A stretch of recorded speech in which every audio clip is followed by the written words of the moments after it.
ভালোবাসো তুমি একে? পাগল হয়ে গেছো নাকি তুমি? মাথা ঠিক আছে তোমার? কি বলছো? আমি যেটা জিজ্ঞেস করলাম সেটাই বলো। ভালোবাসো তুমি একে? এই ব্যাপারে আমরা পরে কথা বলবো। বুবাই, আমি কিছু শুনতে চাই না। তুমি ওকে ভালোবাসো, হ্যাঁ কি না? আমি সত্যি জানতে চাই। আচ্ছা, তো তুমি সত্যি শুনতে চাও? তো শোনো, আমি ওকে ভালোবাসি আর ও আমাকে ভালোবাসে। আচ্ছা, তাহলে তুমি ওর সাথে থাকতে চাও? হ্যাঁ, আমি ওর সাথেই থাকতে চাই। এ তোমাকে ভালোবাসে? এতে জিজ্ঞাসা করার কি আছে? আমি তো ওকেই ভালোবাসি। শুনে নিয়েছো সত্যি? বুঝে গেছো তো সব? আচ্ছা, তাহলে তোমরা দুজন একের অপরকে ভালোবাসো। ঠিক আছে, তাহলে আমি আর তোমাদের মাঝখানে থেকে কি করব? এ নাও, গার্লফ্রেন্ড হও না তুমি ওর, এবার বউ হয়ে দেখাও। এ নাও ডিভোর্সের পেপার, আমি সাইন করে দিয়েছি, তুমিও করে দিও। ছেড়ে যাচ্ছ তুমি আমাকে? এটা ছাড়া আমি আর কি করতে পারি? ঠিক আছে, তুমি যাও, আমার তোমার দরকার নেই। আর এই ডিভোর্সের ব্যাপার সই করে আমি পাঠিয়ে দেবো। যেতে যেতে আমি তোমাকে একটা কথা বলছি, আমি তোমাকে যেইভাবে ভালোবেসেছি না, ওইভাবে তোমাকে কেউ ভালোবাসবে না। এটা তুমি ঠিক একদিন বুঝবে। ধন্যবাদ ম্যাডাম জ্ঞান দেওয়ার জন্য, কিন্তু আমি যাকে ভালোবাসি না, ও আমাকে ভালোবাসে। আর আমার পুরো বিশ্বাস ও আমাকে খুব খুশিতে রাখবে, খুব সুখে রাখবে। এবার তুমি যেতে পারো। ভালো থেকো তোমরা দুজন তোমাদের নতুন জীবনের।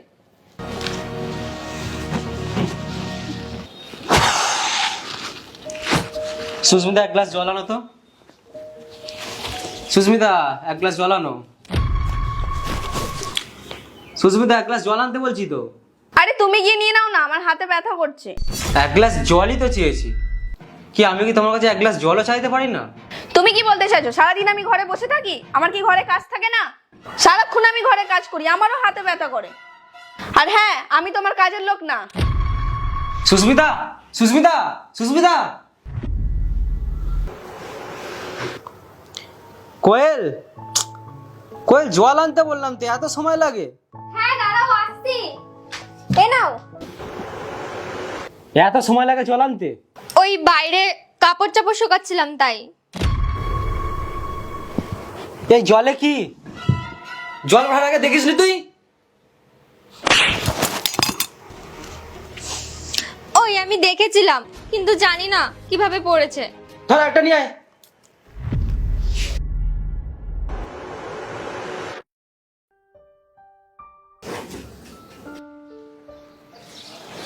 সুস্মিতা, ঘর থেকে আমার ব্যাগটা জুতোটা এনে দাও না গো একটু। কি কি বললে? ঘর থেকে আমি জুতো আর ব্যাগ নিয়ে আসবো? তুমি কি আমাকে কাজের লোক পেয়েছো নাকি? শোনো, স্বপ্ন দেখা বন্ধ করো। আমি তোমার বউটাও না যে তোমার সব কাজ করব। তুমি সব কি বলছো? এতে কাজের লোকের কথা আসছে কোথা থেকে? আর একে অপরের কাজ করা, এতে কাজের লোকের কি আছে? আর আমরা একে অপরকে ভালোবাসি, তা আমরা একে অপরের কাজ করতে পারি না? আমি তোমাকে আমার বউয়ের থেকে উপরে রেখেছি, আমার বউকে ছেড়ে আমি তোমাকে ধরেছি, আর তুমি আমার সাথে এরকম ব্যবহার করছো? হ্যাঁ, তো তুমি আমার উপর কোনো দয়া করোনি। আর এতে দয়া করার কি হলো? আমি তোমাকে ভালোবাসি, তুমি আমাকে ভালোবাসো, আর আমরা তো বিয়েও করবো। কি বিয়ে? তোমাকে? তোমার মাথা ঠিক আছে? যে মেয়ে তোমাকে এত ভালোবাসতো তাকে তুমি ছেড়ে দিলে, তুমি আমার সাথে কেমনি করে থাকবে? পরের দিন অন্য মেয়ে আসলে তুমি তার সাথেও চলে যাবে? আর হ্যাঁ, তুমি না সব স্বপ্ন দেখা বন্ধ করো যে আমি তোমাকে বিয়ে করব। আর হ্যাঁ, অলরেডি আমার একটা বয়ফ্রেন্ড আছে আর আমি ওকে খুব ভালোবাসি। আর হ্যাঁ, আমি তোমাকে আর তোমার ঘর ছেড়ে সারা জীবনের মতন যাচ্ছি।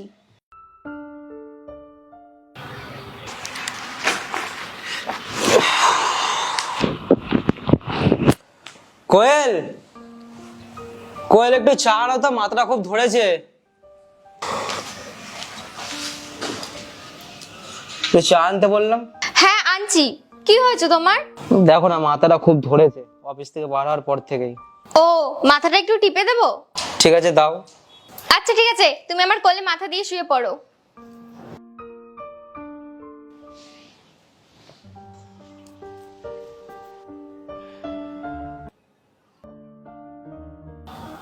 এবার একটু ভালো লাগছে?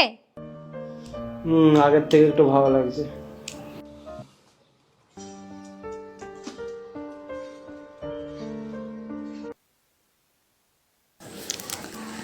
তুমি তুমি এখানে কি করছো? ডিভোর্সের তো এখনো তারিখ বাকি আছে। ওই তোমার সাথে কিছু কথা ছিল। বলো। মনে আছে তুমি আমাকে আস্তে আস্তে একটা কথা বলেছিলে, যে একদিন তোমার কথা আমার মনে পড়বে? ওইটা তুমি একদম ঠিক বলেছিলে। আমি তো তোমার কাছে ক্ষমাও চাইতে পারবো না, এইটুকু বলতে পারি কোয়েল। আমি আমার ভুলটা বুঝতে পেরেছি। যদি পারো আমাকে ক্ষমা করে দিও, আমি তোমাকে ছাড়া থাকতে পারবো না। ওই বলে না, কেউ যদি সে তার অকাতের থেকে অনেক ভালো কিছু পেয়ে যায়, সে তার কদর দেওয়াই ভুলে যায়। আর আমিও তোমার কদর করি। যখন তুমি আমার লাইফ থেকে চলে এসেছো না, তখনই আমি বুঝেছি তুমি আমার কাছে কি ছিলে। আর আমি ওই মেয়েটার জন্য তোমাকে ছেড়েছি, যে আমার একটুও কদর করে না। ওই কথায় আছে না, যে যার সাথে যেমন করে তার সাথে তেমনই হয়। আর আমার সাথেও ঠিক ওই রকমই হয়েছে। তুমি প্লিজ কোয়েল আমাকে ক্ষমা করে দাও। আমি তোমাকে ছাড়া এক মুহূর্ত আর থাকতে পারবো না। প্লিজ কোয়েল আমার ক্ষমা করে দাও। আর আমি কি ক্ষমা চাইছি? আমি তো তোমার কাছে ক্ষমা চাওয়াটা যোগ্য না। বুবাই, এইবার তো তোমাকে আমি ক্ষমা করে দিচ্ছি। যদি আর কোনোদিন করো না, তখন দেখবে। দেখো, একটা সম্পর্কে কিন্তু কিছুদিন পরে বোরিং ব্যাপারটা চলেই আসে। তাই জন্য নিজের বউকে কখনো ছেড়ো না, কারণ সে তোমার যা কেয়ার করবে, যত্ন করবে না, অন্য কেউ ওরকম করবে না। গল্পটা কেমন লাগলো জানাবে, ভালো লাগলে জানাবে কি করতে হবে।